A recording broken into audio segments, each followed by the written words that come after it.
ಇವತ್ತಿನ ಈ ವಿಡಿಯೋದಲ್ಲಿ ಡಿಜಿಲಾಕರ್ ಒಂದು ನ್ಯಾಷನಲ್ ಗೌರ್ಮೆಂಟ್ ಆಫ್ ಇಂಡಿಯಾದಿಂದ ಒಂದು ಹೊಸ ಆ್ಯಪ್ ಇರುವಂಥದ್ದು. ಇದು ಭಾಳ ದಿನಗಳ ಹಿಂದಿಂದನೇ ಇದು ಇರುವಂಥದ್ದು, ಆದರೆ ಜನಗಳಿಗೆ ಗೊತ್ತಿಲ್ಲ. ಇದು ಏನಂದರೆ ಇಲ್ಲಿ ನಿಮ್ಮ ಎಲ್ಲ ರೀತಿಯಾದ ಗೌರ್ಮೆಂಟ್ ಐ ಡಿಗಳಾಗಿರ್ಬೋದು, ಡಾಕ್ಯುಮೆಂಟ್ಸ್ ಆಗಿರ್ಬೋದು, ಮತ್ತು ಎಲ್ಲ ರೀತಿಯಾದ ಪಾಲಿಸಿ ಆಗಿರ್ಬೋದು, ಕಂಪ್ಲೀಟ್ ಡಾಕ್ಯುಮೆಂಟ್ಸನ್ನು ನೀವು ಒಂದು ಸಿಂಗಲ್ ಆ್ಯಪಿಂದ ನೀವು ಅದನ್ನು ಫೆಚ್ ಮಾಡ್ಕೋಬೋದು.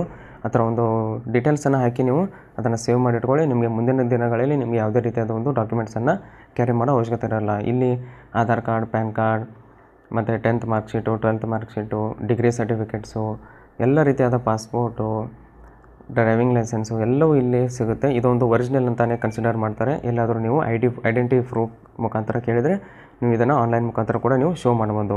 ಅದನ್ನು ಈ ಅಕೌಂಟನ್ನು ಹೇಗೆ ಕ್ರಿಯೇಟ್ ಮಾಡೋದು ಎಲ್ಲವನ್ನು ಇದೇ ಕಂಪ್ಲೀಟ್ ವಿಡಿಯೋದಲ್ಲಿ ತಿಳಿಸ್ಕೊಡ್ತೇನೆ. ಮತ್ತು ಯಾವ ರೀತಿಯಾಗಿ ಒಂದು ಡಾಕ್ಯುಮೆಂಟ್ಸನ್ನು ಕೂಡ ಫೆಚ್ ಮಾಡೋದು ಅಂತ ನಿಮಗೆ ಕಂಪ್ಲೀಟ್ ಪ್ರೊಸೆಸನ್ನು ಇದೇ ವಿಡಿಯೋದಲ್ಲಿ ತಿಳಿಸ್ಕೊಡ್ತೇನೆ. ಮೊದಲೇದಾಗಿ ಪ್ಲೇಸ್ಟೋರ್ನಲ್ಲಿ ಈ ಆ್ಯಪನ್ನು ಡೌನ್ಲೋಡ್ ಮಾಡಬೇಕು. ಈ ಆ್ಯಪಿನ ಲಿಂಕನ್ನು ನಾನು ಡಿಸ್ಕ್ರಿಪ್ಷನಲ್ಲಿ ಕೂಡ ಕೊಟ್ಟಿರ್ತೇನೆ. ಅಲ್ಲಿಂದ ಹೋಗಿ ನೀವು ಒಂದು ಡೌನ್ಲೋಡ್ ಕೂಡ ಮಾಡ್ಕೋಬೋದು. ನಾನು ಈಗ ಓಪನ್ ಮಾಡ್ತೇನೆ. ಓಪನ್ ಮಾಡಿದ ನಂತರ ನಿಮ್ಮ ಒಂದು ಲ್ಯಾಂಗ್ವೇಜ್ ಕೇಳುತ್ತೆ. ನಿಮ್ಗೆ ಯಾವ್ದು ಬೇಕೋ ಅಂತ ಸೆಲೆಕ್ಟ್ ಮಾಡ್ಕೊಳ್ಳಿ. ಇಂಗ್ಲೀಷ್ ಅಂತ ಸೆಲೆಕ್ಟ್ ಮಾಡ್ತೇನೆ ನಾನು.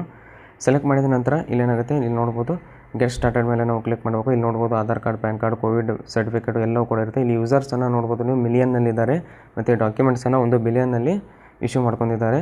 ಇಲ್ಲಿ ಗೆಟ್ ಸ್ಟಾರ್ಟೆಡ್ ಮೇಲೆ ಕ್ಲಿಕ್ ಮಾಡಿ. ಕ್ಲಿಕ್ ಮಾಡಿದ ನಂತರ ಇಲ್ಲಿ ನೋಡ್ಬೋದು ನಿಮ್ಮ ಇಲ್ಲಿ ಕ್ಯಾಟಗರೀಸು ಎಲ್ಲವೂ ನಿಮಗೆ ತೋರಿಸುತ್ತೆ. ಎಲ್ಲ ಕ್ಯಾಟಗರಿಯ ಒಂದು ಡಾಕ್ಯುಮೆಂಟ್ಸನ್ನು ನೀವು ಇಶ್ಯೂ ಮಾಡ್ಕೋಬೋದು. ಇದು ಯಾವುದೇ ಒಂದು ಸ್ಟೇಟ್ ಅಲ್ಲ, ಇಡೀ ಇಂಡಿಯಾದಲ್ಲಿರೋ ಎಲ್ಲ ಸ್ಟೇಟ್ಗಳ ಒಂದು ಡಾಕ್ಯುಮೆಂಟ್ಸನ್ನು ಕೂಡ ನೀವು ಫೆಚ್ ಮಾಡ್ಬೋದು. ಆದರೆ ಒಂದೇ ಕಂಡೀಷನ್ ಏನಂದರೆ ನಿಮ್ಮ ಆಧಾರ್ ಕಾರ್ಡ್ನಲ್ಲಿರೋ ಡೀಟೇಲ್ಸು ಮತ್ತು ಆ ಡಾಕ್ಯುಮೆಂಟ್ಸ್ನಲ್ಲಿರೋ ಡೀಟೇಲ್ಸು ಎರಡೂ ಸೇಮ್ ಆಗಿರಬೇಕು. ಅದು ಸೇಮ್ ಇಲ್ಲ ಅಂದರೆ ಇಲ್ಲಿ ಫೆಚ್ ಆಗೋದಿಲ್ಲ. ಇಲ್ಲಿ ಗೆಟ್ ಸ್ಟಾರ್ಟರ್ ಮೇಲೆ ಕ್ಲಿಕ್ ಮಾಡ್ತೇನೆ. ಗೆಟ್ ಸ್ಟಾರ್ಟರ್ ಮೇಲೆ ಕ್ಲಿಕ್ ಮಾಡಿದ ನಂತರ ಇಲ್ಲಿ ನಿಮ್ಮ ಮೊಬೈಲ್ ನಂಬರನ್ನು ಕೊಡಿ. ಅದಾದ ನಂತರ ಕಂಟಿನ್ಯೂ ಮೇಲೆ ಕ್ಲಿಕ್ ಮಾಡಿ. ಕಂಟಿನ್ಯೂ ಮೇಲೆ ಕ್ಲಿಕ್ ಮಾಡಿದ ನಂತರ ನಿಮ್ಮ ಮೊಬೈಲ್ ನಂಬರ್ಗೆ ಒಂದು OTP ಸೆಂಡ್ ಮಾಡ್ತಾರೆ. ಅದನ್ನ ಹಾಕಿ ವೆರಿಫೈ ಮೇಲೆ ಕ್ಲಿಕ್ ಮಾಡ್ಕೊಳ್ಳಿ. ಅದಾದ ನಂತರ ನಿಮ್ಮ ಒಂದು ಆಧಾರ್ ಕಾರ್ಡ್ ನಂಬರನ್ನು ಹಾಕಿ, ಮತ್ತು ಈ ಆಧಾರ್ ಕಾರ್ಡ್ ನಂಬರು ಮತ್ತು ಕೊಟ್ಟಿರೋ ನಂಬರು ಎರಡು ಕೂಡ ಸೇಮ್ ಇದ್ದರೆ ಡಾಕ್ಯುಮೆಂಟ್ಸ್ ಫೆಚ್ ಆಗುವುದು ತುಂಬಾ ಸ್ಪೀಡಾಗಿರುತ್ತೆ ಮತ್ತು ಫೆಚ್ ಆಗೇ ಆಗುತ್ತೆ. ಇಲ್ಲಿ ನಿಮ್ಮ ಆಧಾರ್ ಕಾರ್ಡ್ ನಂಬರ್ ಹಾಕಿ ವೆರಿಫೈ ಮೇಲೆ ಕ್ಲಿಕ್ ಮಾಡಿ. ಕ್ಲಿಕ್ ಮಾಡಿದ ನಂತರ ನಿಮ್ಮ ಆಧಾರ್ ಕಾರ್ಡ್ ರಿಜಿಸ್ಟರ್ಡ್ ಮೊಬೈಲ್ ನಂಬರ್ಗೆ ಒಂದು OTP ಬರುತ್ತೆ. ಅದನ್ನ ಹಾಕಿ ಸಬ್ಮಿಟ್ ಮೇಲೆ ಕ್ಲಿಕ್ ಮಾಡಿ. ಕ್ಲಿಕ್ ಮಾಡಿದ ನಂತರ ಇಲ್ಲೊಂದು ಸೆಕ್ಯೂರಿಟಿ ಪಿನ್ನನ್ನು ಕೇಳುತ್ತೆ. ನೀವೇನಾದರೂ ಫಸ್ಟ್ ಟೈಮ್ ಯೂಸ್ ಮಾಡ್ತಾಯಿದ್ರೆ ಇಲ್ಲಿ ನಿಮಗೆ ಸೆಕ್ಯೂರಿಟಿ ಪಿನ್ ನೀವು ಕೇಳುತ್ತೆ. ನಾವು ಆಲ್ರೆಡಿ ಯೂಸ್ ಮಾಡಿದ್ವಿ, ಅದಕ್ಕಾಗಿ ನಮಗೂ ಹಳೆ ನಂಬರನ್ನು ಕೂಡ ನೀವು ಎಂಟರ್ ಮಾಡಬೇಕು. ಈಗ ನೀವು ಫಾರ್ಗಾಟ್ ಅಂತ ಕ್ಲಿಕ್ ಮಾಡಿಕೊಂಡು ನೀವು ಅದನ್ನು ಕೂಡ ಚೇಂಜ್ ಮಾಡ್ಕೋಬೋದು. ನಾನು ಈಗ ನಿಮ್ಗೆ ಅದನ್ನು ಮಾಡಿ ತೋರಿಸ್ತೇನೆ. ಫಾರ್ಗಾಟ್ ಮೇಲೆ ಕ್ಲಿಕ್ ಮಾಡ್ತೇನೆ. ಕ್ಲಿಕ್ ಮಾಡಿದ ನಂತರ ನಿಮ್ಮ ಡೇಟ್ ಆಫ್ ಬರ್ತನ್ನು ಎಂಟರ್ ಮಾಡಿ. ಎಂಟರ್ ಮಾಡಿದ ನಂತರ ವೆರಿಫೈ ಮೇಲೆ ಕ್ಲಿಕ್ ಮಾಡಿ. ಕ್ಲಿಕ್ ಮಾಡಿದ ನಂತರ ನಿಮ್ಮ ರಿಜಿಸ್ಟರ್ ಮೊಬೈಲ್ ನಂಬರ್ಗೆ OTP ಬರುತ್ತೆ. OTPಯನ್ನು ಎಂಟರ್ ಮಾಡಿಕೊಂಡು ವೆರಿಫೈ ಮೇಲೆ ಕ್ಲಿಕ್ ಮಾಡಿ. ಅದಾದ ನಂತರ ಇಲ್ಲಿ ನೋಡೋದು ಸೆಟ್ ಯುವರ್ ಸೆಕ್ಯೂರಿಟಿ ಪಿನ್. ಇದು ಸೆಕ್ಯೂರಿಟಿ ಪಿನ್ನು ನೀವು ಯಾವಾಗ ಬೇಕಾದರೂ ನೀವು ಬೇರೆ ವೆಬ್ಸೈಟ್ನಲ್ಲಿ ಕೂಡ ನೀವು ಏನಾದರೂ ಡಾಕ್ಯುಮೆಂಟ್ಸನ್ನು ಫೆಚ್ ಮಾಡೋಕ್ಕೆ ಅಲ್ಲಿ ನಿಮಗೆ ಈ ಸೆಕ್ಯೂರಿಟಿ ಪಿನ್ ಬೇಕೇ ಬೇಕಾಗುತ್ತೆ. ಇದನ್ನು ನೆನಪಿಟ್ಕೊಳ್ಳಿ. 6 ಡಿಜಿಟು ಎಂಟರ್ ಮಾಡಿ ಕಂಪ್ಲೀಟ್ ಮೇಲೆ ಕ್ಲಿಕ್ ಮಾಡಿ. ಕ್ಲಿಕ್ ಮಾಡಿದ ನಂತರ ಇಲ್ಲಿ ಮತ್ತೆ ಕ್ಲಿಕ್ ಮಾಡಿದ ನಂತರ ಒಂದು ಇಂಟರ್ಫೇಸ್ ಬರುತ್ತೆ, ವೆಲ್ಕಮ್. ಅದಾದ ನಂತರ ಇಲ್ಲಿ ನೋಡ್ಬೋದು ಎಲ್ಲ ಡೀಟೇಲ್ಸನ್ನು ನೀವು ಇಲ್ಲಿ ನೋಡ್ಕೊಬೋದು. ಈಗ ಫೆಚ್ ಆಗಿರೋ ಡಾಕ್ಯುಮೆಂಟ್ಸ್ನಲ್ಲಿ ಇಲ್ಲಿ ನೋಡ್ಬೋದು ಇಶ್ಯೂಡ್ ಡಾಕ್ಯುಮೆಂಟ್ಸು. ಇಲ್ಲಿ ಆಧಾರ್ ಕಾರ್ಡ್ ಮತ್ತು ಪ್ಯಾನ್ ಕಾರ್ಡ್ ಇವೆರಡೇ ಇರುತ್ತೆ ನಾರ್ಮಲಿ. ನೀವು ನೆಕ್ಸ್ಟ್ ಯಾವುದು ಬೇಕಲ್ಲ ಅದನ್ನು ಸೆಲೆಕ್ಟ್ ಮಾಡ್ಕೊಬೋದು. ಇಲ್ಲಿ ನೋಡ್ಬೋದು ಕೋವಿಡ್ ಸರ್ಟಿಫಿಕೇಟನ್ನು ಕೂಡ ನೀವು ಅದನ್ನ ಡೌನ್ಲೋಡ್ ಮಾಡ್ಕೋಬೋದು ಫೆಚ್ ಮಾಡಿ. ಅದಾದ ನಂತರ ಇಲ್ಲಿ ಇಶ್ಯೂಡ್ ಮೇಲೆ ನೀವು ಕೆಳಗಡೆ ಸ್ಕ್ರಾಲ್ ನೋಡಿದರೆ ಇಶ್ಯೂಡ್ನಲ್ಲಿ ನೋಡ್ಬೋದು ಇಲ್ಲಿ 2 ಇದ್ದಾವೆ. ನೀವು ಇದನ್ನು ಮತ್ತೆ ನೀವು ಡಾಕ್ಯುಮೆಂಟ್ಸನ್ನು ನೀವು ಆ್ಯಡ್ ಮಾಡ್ಕೋಬೋದು. ಈಗ ನಾನು ಇಲ್ಲಿ ಮತ್ತೇನು ಫೀಚರ್ಸ್ ಇದೆ ನೋಡ್ಬೋದು. ಡಿಜಿಲಾಕರ್ ಯುಟಿಲಿಟಿ ಇದು ಹೋಮ್ ಸ್ಕ್ರೀನ್ನಲ್ಲಿ ಬರುತ್ತೆ. ಇಲ್ಲಿ ಡ್ರೈವ್ ಅಂದರೆ ಏನಂತ ನಿಮಗೆ ಲಾಸ್ಟ್ ತಿಳಿಸ್ಕೊಡ್ತೇನೆ. ನೋಡೋದು ಗೌರ್ಮೆಂಟ್ ಎಂಪ್ಲಾಯಿ, ವೆರಿಫೈಯಬಲ್ ಕ್ರೆಡಿಟರಿ, ನಾಮಿನಿಯನ್ನು ಕೂಡ ಆ್ಯಡ್ ಮಾಡ್ಬೋದು. ಎಲ್ಲ ಡೀಟೇಲ್ಸನ್ನು ಕೂಡ ಆ್ಯಡ್ ಮಾಡ್ಬೋದು. ಅದಾದ ನಂತರ ಇಲ್ಲಿ ಸರ್ಚ್ ಮೇಲೆ ಕ್ಲಿಕ್ ಮಾಡಿದ ನಂತರ ಇಲ್ಲಿ ನೋಡೋದು ಡಾಕ್ಯುಮೆಂಟ್ಸನ್ನು ನಿಮ್ದು ಯಾವುದಿದೆಯಲ್ಲ ಅದನ್ನು ಸರ್ಚ್ ಮಾಡ್ಕೊಳ್ಳಿ. ನೀವೇನಾದರೂ ಸ್ಟೇಟ್ ಮುಖಾಂತರ ಹೋಗ್ತೇನೆ ಸ್ಟೇಟ್ ಕೂಡ ನೋಡ್ಬೋದು. ಇಲ್ಲಿ ಸ್ಟೇಟ್ಸ್ನಲ್ಲಿ ಬಂದರೆ ಇಲ್ಲಿ ನೋಡ್ಬೋದು ಕರ್ನಾಟಕ ಕೂಡ ಇದೆ. ಕರ್ನಾಟಕ ಮೇಲೆ ಕ್ಲಿಕ್ ಮಾಡ್ತೇನೆ. ಕ್ಲಿಕ್ ಮಾಡಿದ ನಂತರ ಕರ್ನಾಟಕದಲ್ಲಿ ಇರುವ ಎಲ್ಲ ಡಾಕ್ಯುಮೆಂಟ್ಸ್ ಏನೇನಿದಾವಲ್ಲ ಎಲ್ಲ ಡಿಪಾರ್ಟ್ಮೆಂಟ್ದು ಎಲ್ಲವನ್ನು ಇಲ್ಲಿ ಸರ್ಚ್ ಮಾಡ್ಕೊಂಡು ನೀವು ಅದನ್ನ ನೋಡ್ಕೊಬೋದು. ನೋಡೋದು ತುಂಬಾ ಇದೆ. ಅದಾದ ನಂತರ ಇಲ್ಲಿ ನಾನು ಇದೇ ಸರ್ಚ್ ಬಾಕ್ಸ್ನಲ್ಲಿ ನಾನು ಇಂಡಿಯನ್ ಸ್ಕೂಲ್ ಅಂದರೆ ICSE ಒಂದು ಮಾರ್ಕ್ಸ್ ಕಾರ್ಡನ್ನು ನೀವು ಕೂಡ ಅದನ್ನ ಫೆಚ್ ಮಾಡ್ಕೊಬೋದು. ಇದನ್ನ ನಿಮ್ದು ಯಾವ ಮಾರ್ಕ್ಸ್ ಕಾರ್ಡ್ ಬೇಕೋ 10th ಬೇಕಾದ್ರೆ 10th, 12th ಬೇಕಾದ್ರೆ 12th ಅದನ್ನ ಸೆಲೆಕ್ಟ್ ಮಾಡ್ಕೊಳ್ಳಿ. ನಾನು ಈಗ CBSEಯನ್ನು ಕೂಡ ನಾವು ಮಾಡ್ಕೊಬೋದು. CBSE ಅಂತ ಕ್ಲಿಕ್ ಮಾಡಿದ್ದೇನೆ.